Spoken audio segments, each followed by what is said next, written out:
What's up, guys? Welcome back to the series. Today we're reading chapter 19. I have two verses from that I want to share, so we're going to split it up into two parts.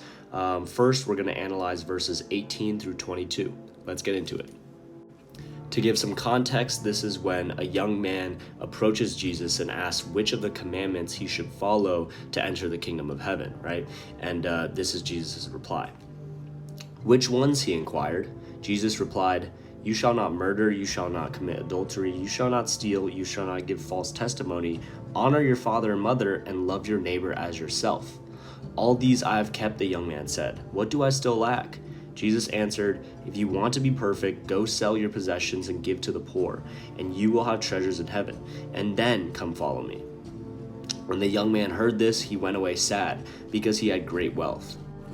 All right, so let's analyze this, right? Essentially, what Jesus is saying here is that there are major differences in what heaven values as wealth and what the world values as wealth, right?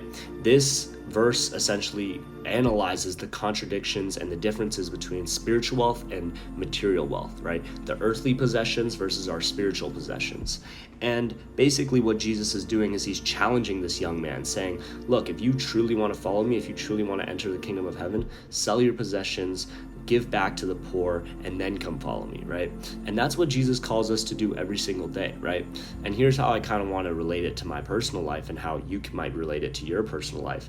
But I often find myself sometimes leading astray and chasing material items, chasing that new car, chasing that new watch, right? Chasing money. And I think a lot of the habits that I build doing that are good in a sense, like going to the gym, working on my business, staying disciplined, right? And avoiding distractions. Those are good things, but if they're put towards the wrong purposes or the wrong reasons, they can be bad, if that makes any sense, right?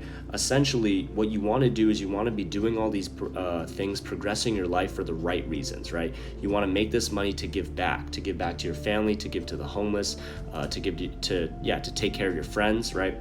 These are things that will build your spiritual wealth over your material wealth. Jesus says the kingdom of heaven doesn't value your material wealth. They don't care how much money that you made. They don't care what car you drove, right? They care about how you lived, who you affected, and who you were as a person, right? This passage actually relates a lot to part 2, so stay tuned for that, which will be a deeper dive into this concept. But essentially, Jesus calls us to lead this life of spiritual wealth. I hope today's analysis helped you guys, and I'll see you guys in part 2.